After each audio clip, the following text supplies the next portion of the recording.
going on, everybody? You're listening to the SANE Show, the show about nothing and everything. I'm your host, Cliff, and today I have good friend with me, managing partner of Valiant Entertainment and artist manager, Lex Dimonds. How you doing, Lex? Hey, I'm doing great, man. Look, I was supposed to be doing some Christmas shopping, but you reached out to me. You was like, "Hey, I want you on the show," and I said, "All right, let's do it." We talked about this a long time ago, earlier in the year, and we just never put it to paper and made it happen. So I appreciate you taking time out of your schedule, especially again this time of year. You talk about Christmas shopping to come on the SANE Show. So I really appreciate it. Also, got a birthday coming up in a few days, so Yeah, man. Happy early birthday on Sunday. same to you. Happy early birthday.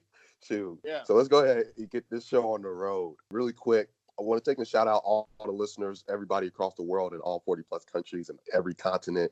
Thank you guys for continuing to listen, show your support, liking, sharing, and subscribing. So please continue to do so, as it's greatly appreciated. And just watching those numbers go up every day, it's a blessing. And I'm just very fortunate to have such strong supporters. Be sure to follow us on IG and Twitter at the SANE_show, SANE_show. And then you can find us on Facebook, The SANE Show. Again, on Facebook, The SANE Show. So I'm going to go ahead and introduce our topics today. We'll be talking about artist management. We're also going to talk about navigating the music business. And then we're going to have an interview following those two segments so the listeners can get to learn more about you, Lex, the things you have going on, and also your time in the business. So let's go ahead and hop into it with artist management. So obviously we briefed this, or I briefed you prior to the recording, and I thought this was a fitting topic for you, especially during the time I was working with you guys and helping book shows. And working with you and G, I've got a lot of insight to the process of what managers do. I guess if you could kind of just speak on, give the listeners a little bit of insight as far as like the role that managers play when it comes to performing artists. Well, I guess the question is, what don't we do? So, 'cause a good manager has their hands in a lot of different areas. In some cases, may be a situation where you're delegating, but a good manager is knowledgeable of multiple subjects. And if they're not knowledgeable of the subjects, they're smart enough to surround themselves with the right people that are really good at those topics. So I guess in our case, Gerald and I, we work well together. I have strengths, he has strengths, and we just kind of play off of those. I have a background in management through the years, working in corporate management. So I developed a lot of office skills that Right. a lot of artist managers don't really have. PowerPoint and Microsoft Office and Perfect Word Perfect. Just things like that. Outlook. I feel like I'm really savvy with the computer. So I've had to learn, the back office stuff. Right. Contracts, and you have so many different responsibilities, and it depends on where your artist is, to be honest with you, Cliff. Like in a case like a guy like Trez, where he's literally at the door of a major label. Mm-hmm. I mean, you got contracts, you got writers that you have to be responsible for, of course, consent forms and all types of things that you kind of have to be involved in. Music videos, graphics. I mean, I spend a lot of time emailing different people, as well as my partner Gerald.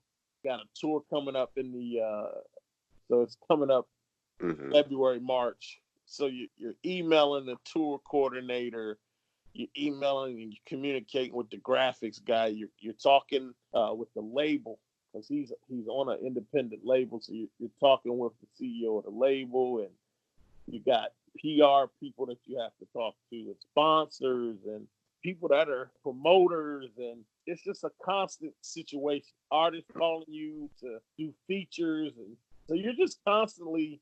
It doesn't feel like it all the time, but you're constantly doing something for the artist and trying to help the brand grow. I agree. And it's so funny because one of the things I think about as far as with SANE Show, right?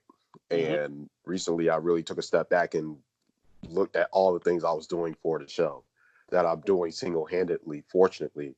But when I look back at it, when I look at everything, I'm just like, wow, okay, this is really more of a process than I thought. I think about artist management. I think of it in my eyes, it seems pretty similar, especially because you start out with one thing and you start adding all these different pieces, and then it becomes a more complex situation where when you step back and you look at everything that's going on and all the moving pieces that you have that you're doing well with, but you look at it and say, wow, I'm doing a lot here. So when I listen to you talk about all the things that you guys have to do or that managers have to do in general, they do a lot. And I think sometimes they don't get enough credit because of how people have their opinions about the music industry and what people actually do in the business. But when you look at these people, like, they do a lot to bring to the table. And this brings me to my next question. When should an artist seek out management? That's a good question. Believe it or not, I'm always telling artists to not be in the music business because it's a situation. If you're not really dedicated and you don't have the budget, it's extremely difficult to have success in the music industry. But I think for artists, when they're seeking out managers, you got to have something to manage. You know what I'm saying? Like, a lot of Right. people think that, okay, I'm a rapper or I'm a singer and I need a manager, but it's not always. You don't always need a manager if you're not able to kind of navigate and do some of the things on your own, and you don't really have a fan base, and you know what I'm saying. I Right. I really think people don't realize they don't need a manager. Now you need a manager when you start getting involved in merchandise, when Hmm. you're starting to get shows, people are booking you. You got more responsibility. And It's funny. Let me stop you there because you got me. What I'm thinking about is it's almost like artists look at managers like people like agents. Agents are designed.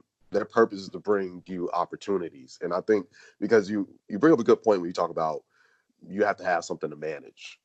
And yes, managers can help bring you opportunities, but they do more than just that. And so when you say that, as far as like they have to have something to manage, and I guess that's what I'm thinking about. It's like, okay, I think in my opinion, it's like artists look at managers like agents that you should be bringing them opportunities and being able to take. Oh, I can get you in front of a lake, that kind of stuff. But go ahead. But and then also they have to be willing. The artist has to be willing to listen Hmm. to another person Right. or a group of people, because you're successful if you have a team. So it's not just a manager, but you got a management team, of different parts that make that whole to be successful. But a lot of artists, they don't listen. So if you're not willing to listen or take direction or take advice, then yeah, you probably don't need a manager. We've had several situations where artists feel like they needed a manager because they never really consult with you. They just kind of create on their own. In order for you to be a successful team, when you're getting ready to shoot a music video, you need a collaboration of thought. It can't just be, this is what I want. If you really want a manager to be a part and help consult, then you have to ask them, okay, let's create a music video. What are your thoughts? What do you think we should do with this single? The same goes with the music. What do you think of the song? Think I should change something or change the words? Do you think I should get a songwriter to help me write? Do you think I need vocal lessons? You know what I'm saying? Do I need a Right. choreographer? Those are things that's consultation that managers bring to the table. And then after the consultation aspect, managers help make other decisions. Do we go with this PR? Do we go with that PR? Do we go with this Hmm. marketing person? Or are we going to take this deal? Or are we going to take that deal? So the managers have different roles. And I think a lot of times there are a lot of independent artists that they just think managers are banks. Like, Right. managers are supposed to support them from a financial standpoint. And, over the years, I've kind of learned that that's not necessarily the case. You're investing your time. Your job is really to try to make them attractive so that they can go out and get investors to actually invest in their art, but not the actual managers spending their own money. And that's where I think a lot of artists, they think that the manager is their bank account. Hmm. That's not the case. Yeah, you definitely taught me a lot. Some of the things you just said, because it got my brain going and thinking about some of the situations I've been in, as far as thinking about also like what direction I would need to go with things, especially with this show and whatnot. I appreciate that. I really do. And I hope that the artists listening are taking notes. Yeah, and there's some dope artists out there. So I have artists that I manage, and then I have artists that I consult, and then there are artists that I'm watching, and just kind of I have them on my peripheral as possible clients. And when you reach out to them, they're like, "No, I don't have management. I need management." But you're watching them, and you're like, "Man, they're go getters. They're doing what they're doing right now. They're doing it on their own. They're booking their own shows. You know what I'm saying? They're creating their own music videos and getting pictures, photographers, marketing, and all that stuff. They're doing all this stuff, promoting their own brand, and they're doing a good job. And so you're like, as a manager, you're like, okay, I can come in and just, add some more flavor to what you're doing and just kind of expand what you're doing with my network. Because that's the thing about the management business is good managers have a pretty big, extensive network. A lot of times people have the little saying that your net worth is your net worth. Facts. And as you grow as a manager and you continue to network in different phases around the country, different conferences and music festivals, and however you network, you're adding more value to your brand as a manager as well as your artist brand because you're able to touch so many different areas.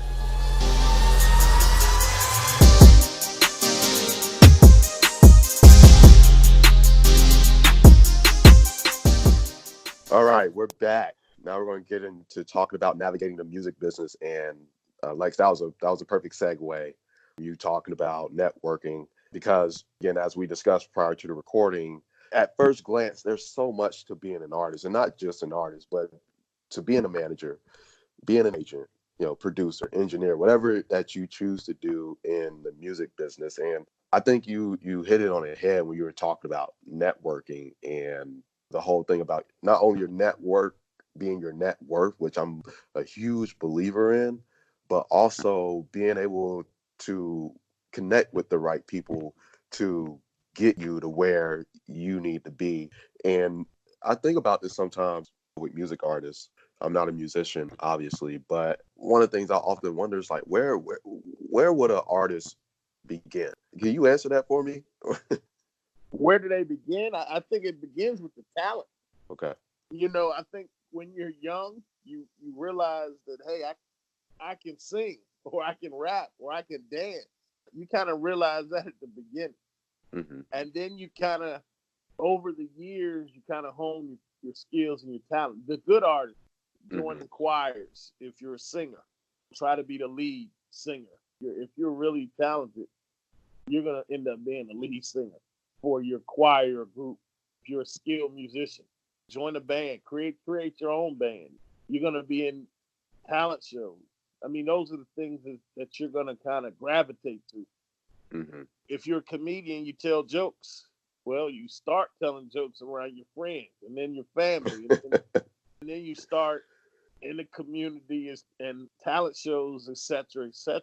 But you got to Sure. start somewhere, and you Mm-hmm. have to practice. A lot of people don't understand. You don't just wake up one day and say, "Hey, I'm the baby.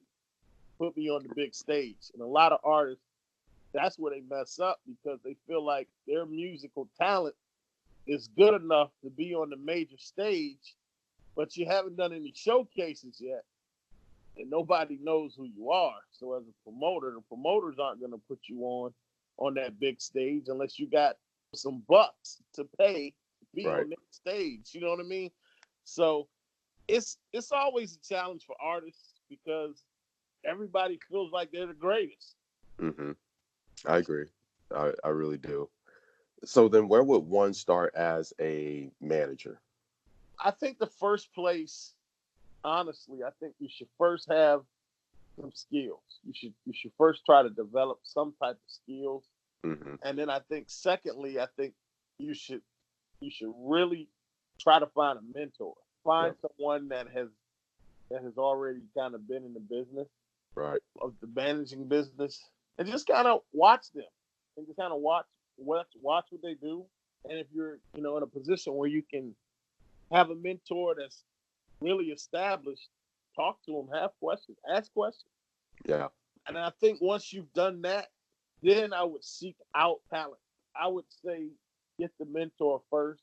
Try to Mm-hmm. get the skills first. I'm big on the skills. Get the skills, I and agree. then get into the business, because the music business is tough. It's a lot of layers to it, and honestly, and I'm not ashamed to say this, I'm still learning. I have mentors.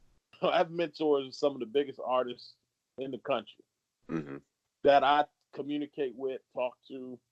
Maybe not every day, but I talk to them frequently. Right. I don't ask them to put none of my artists on. You know what I mean? Mm-hmm. But I just have general conversation with them because I know they've been in the game longer than I have. They understand certain things. If they can give me some advice, I take it. But I I don't, agree. I don't ever be. I never try to ask them to put me on or put my artists on or nothing like that. That's just something I never thought about doing anything like that. I Mm-hmm. don't think you should. I agree with that. You bring up an interesting point. We talk about mentors because it reminds me when I was at UNC Greensboro. Shout out to all my Spartans out there, and I joined this mentorship program. And I told them like I want to go on a tour promotion, and I don't want a mediocre mentor. Like I want a legit promoter.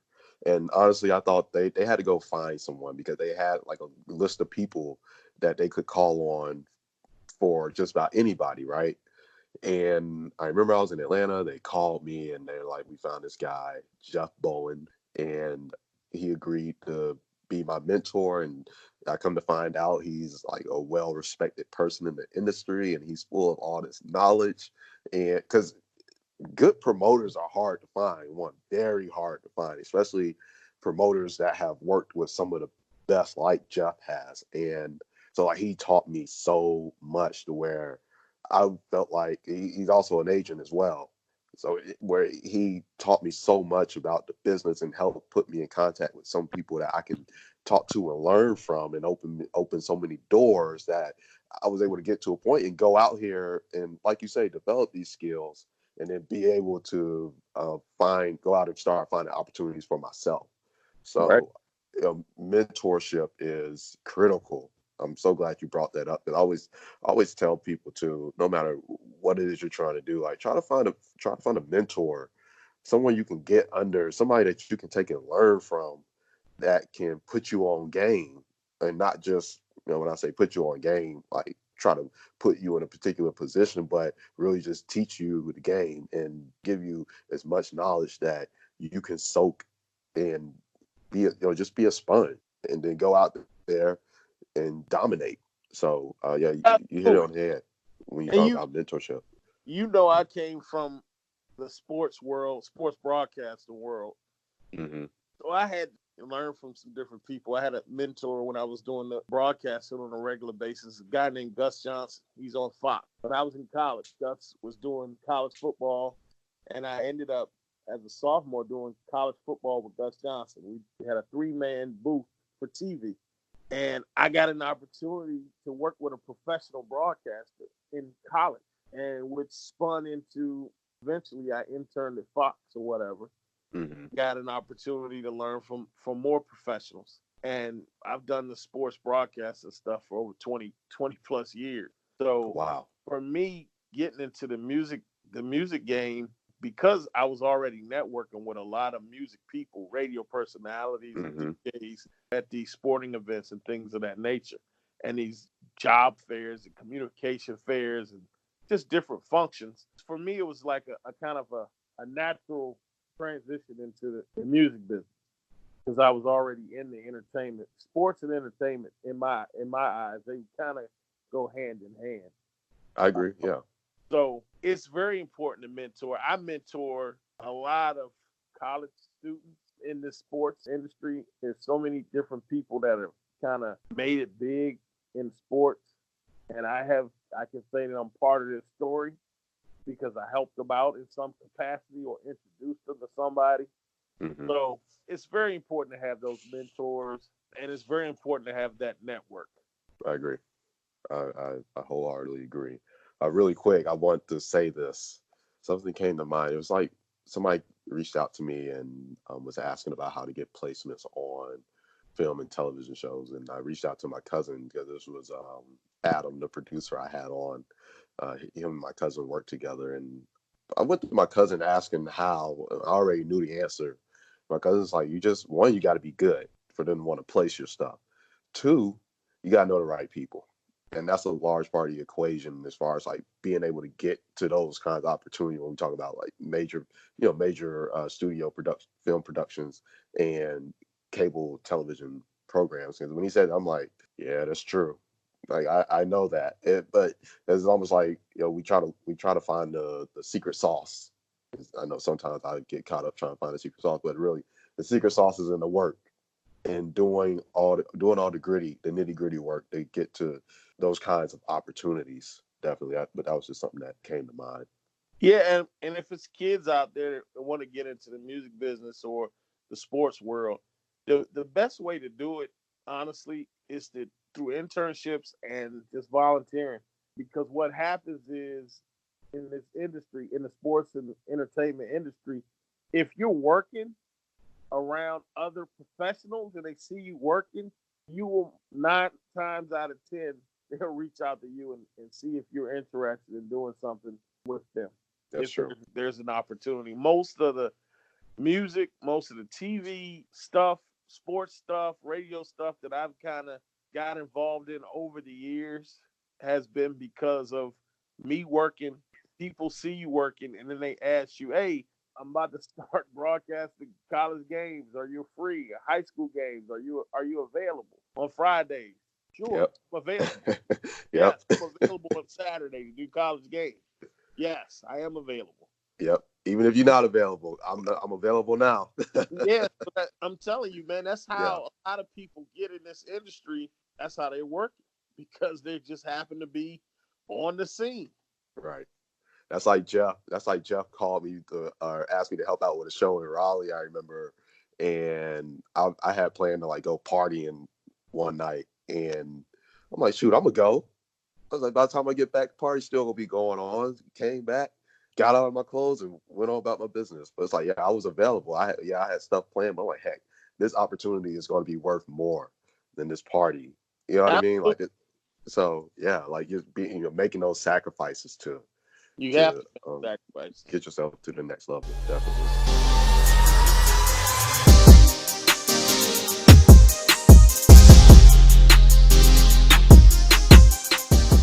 All right, now for the part that I'm pretty sure everybody's been looking forward to. We're going to go ahead and ask Lex a few questions so that you guys can learn more about him. And I'm sure you've learned a little bit about him through the previous segments. But this really the time to learn more about him, what he has going on, and all those kinds of great things. So I want to go ahead and kick it off. And this is a question I've been looking forward to the most because you have an extensive background and you're talking about being in sports and now in music. Tell the listeners a little bit about your journey and how you got to where you are now. Well, I went to Bowie State University. I'm a Bulldog up here in Maryland. When I went to college, I honestly didn't know what I wanted to be, but I knew I was a good writer. So I ended up doing journalism and communications.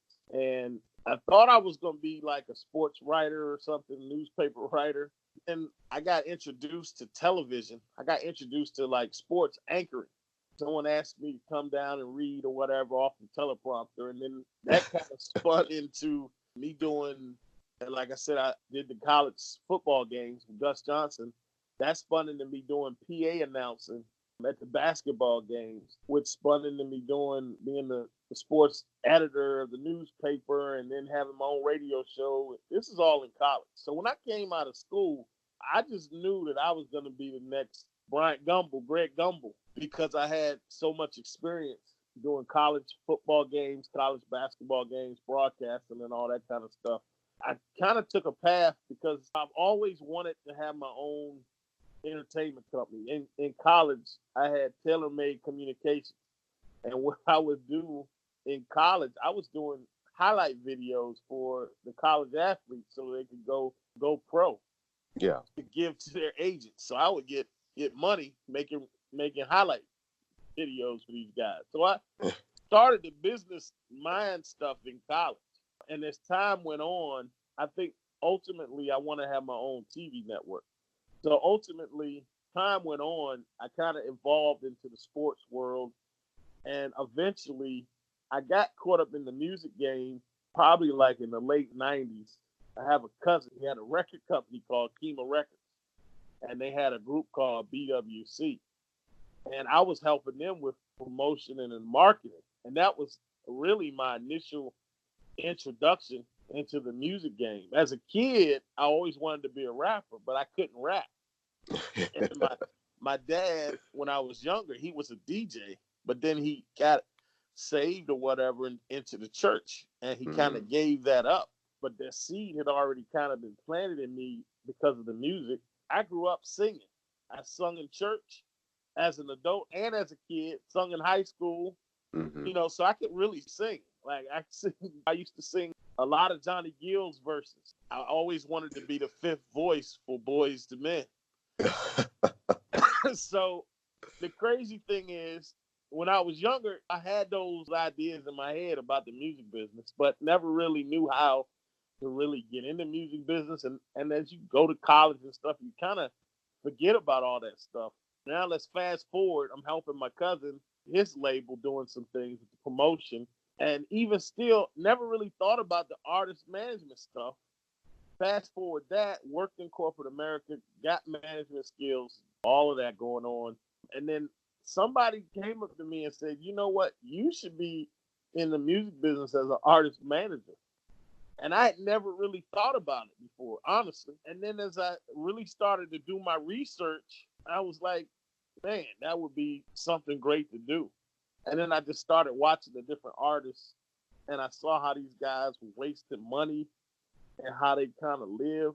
And I just kind of felt like I could get in the industry and be a mentor to some of these guys. Right. You know what I'm saying? And help them kind of push their money in more positive ways other than just spending it on jewelry and strip clubs and champagne and just nonsense. You know what I'm saying? Right. So it was like that kind of pushed me and propelled me into that world. And that's kind of like how I got in there. I started managing producers first, trying to help people out from that perspective, producers and even models. Because I figured if you have a pretty model, she can be in a music video, and that'll get you closer to the ultimate goal, which is at some point, the ultimate goal is to have your own TV network. That's the ultimate goal. So right. When you think about Valiant Entertainment Sports Management is a company that right now it started with Gerald and I managing Trez Falsetto. But ultimately, the ultimate goal is for it to be a huge entertainment company. I'm here for it. We signed a deal in August. We don't really talk about it, but we signed a deal and we partnered with a sports agency. So we're going to be partnering with them. So when they get a client, we'll help that agency with, the marketing and the day-to-day stuff with their client. That's going to be our introduction. And we're pursuing clients as we speak. So that's the next phase for us. And then down the line, we're going to be doing television and movies. I did television. I've already produced some television shows, and I've already produced documentaries and all that kind of stuff in my background. I hosted TV shows. I mean, there's so much stuff that I've done.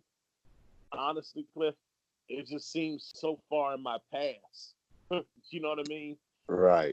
See, I knew you were full of a lot of stuff. So good stuff. But it's just funny, man, because I produced a show. I had a production company called Sports One Television Production, and we were producing sports documentaries. We were producing recruiting videos for the colleges, a lot of the HBCUs. We put together a cheerleading competition. And we did a lot of stuff, man, before before YouTube. That's not old. Probably too old for everybody.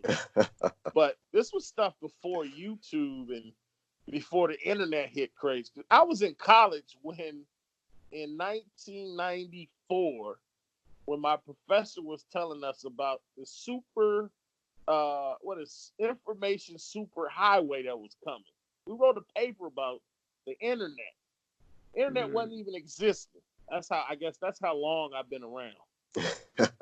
You know what I mean? The internet. I was out doing stuff before the internet, before YouTube, before Instagram, and all that stuff. So I think if I had YouTube and social media 20 plus years ago, I probably would be a household name.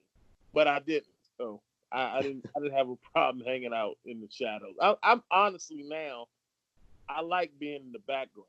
That's why you see Gerald more Mm-hmm. the front, and I like hanging in the background. Understood. So you kind of touched on it a little bit when you were talking about your journey. Tell the listeners a little bit more about Valiant Entertainment. So Valiant is a management company. Again, Gerald and I started it when we decided to co-manage Trez Falsetto, the R&B singer. And basically, it's a management company that's full service. If you're an artist and you're interested in consultation, help you navigate through the music industry, I think we have done a pretty decent job with Mr. Falsetto. He's had what, two major singles on the radio nationally. He's won a Carolina Music Award. He's performed all over the country. He's toured, opened up for some of the biggest artists that you can imagine, and we're still going. Yeah. You know what I'm saying? We have labels. They know who he is, which is important. We've had meetings and we have some deals currently on the table. So yeah, I feel like we have done a really good job with him. We haven't had all perfect situations. It hasn't all been roses. We've had some artists leave us. A lot of it is because our laser focus with Trez.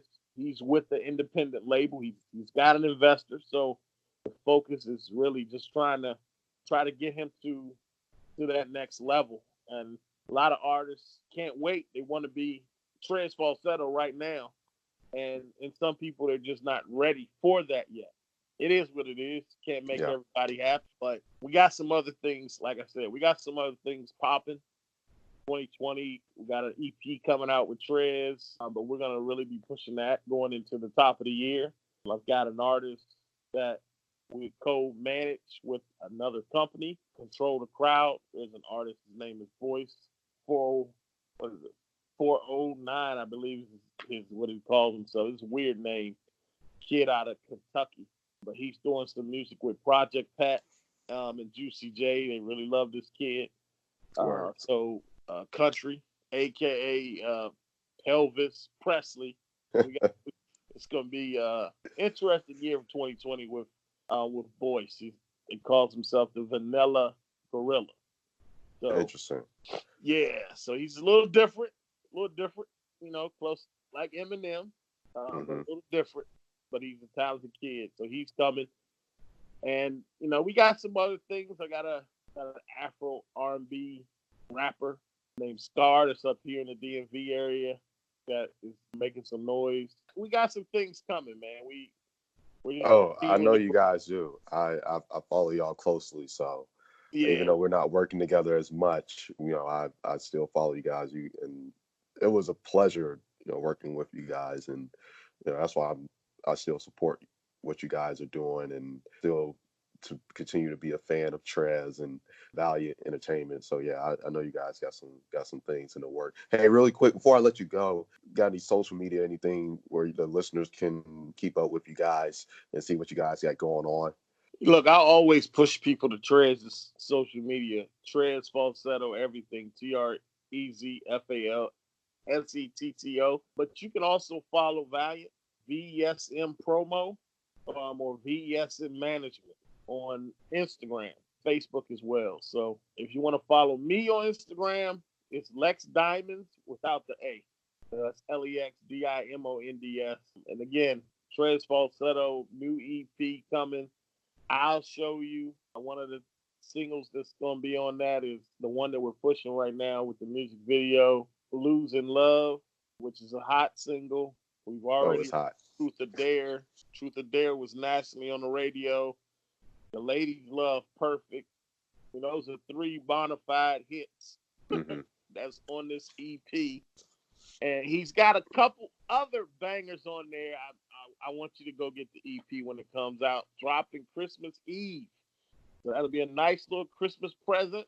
You guys can go out, get the nice R&B music from Trez Falsetto and cuddle with your honey on Christmas Eve. Baby making music coming from Trez Falsetto. Baby making music. Oh my goodness. I don't expect any less from you, man. Hey, I'm just saying, I'll show you. Trez Falsetto he's here. He's here now. He's legit. It's his time. I definitely agree. So you guys heard him. Go follow Trez, go follow Valiant, go follow Lex. You need all that again. There's a rewind button, so definitely rewind, write it down, go check them out. And like you said, not only because I used to work with them and Trez, but Trez is pure dopeness. Definitely go check out Losing Love. And the EP coming out, the music video Losing Love is on YouTube. Go listen to it or watch it and listen. It's straight fire. It's one of my favorite songs by Trez. So definitely go check them out. Really quick, Lex, thank you for taking time out of your schedule to come on the SANE Show. I really appreciate it. It's always a pleasure talking to you. You're one of my favorite people in the business to talk to if you don't know. So I really appreciate you taking time out of your schedule to come on the SANE Show. Hey, Cliff, I appreciate you having me on here. It's easy to ask the questions. It's a lot harder when you have to answer. So, I've been in that position. Exactly. I've been on both sides, and I know it's a lot tougher to answer some questions sometimes. Especially when somebody asks you a question on your own show, like, hold on, wait a minute, I'm the host. I asked the question. Exactly. Oh my goodness. Yeah, man. So yes, thank you again. To everybody listening, again, make sure to continue to like, follow, subscribe, and share. Spread the word about the SANE Show. And if you have any questions, feel free to email inbox. So be on the lookout for that. And if you got any questions about our guests, again, you can reach out to them or you can reach out to me, and we'll definitely answer any of your questions. So with that being said, this is the SANE Show, the show about nothing and everything. And until next time, we're out.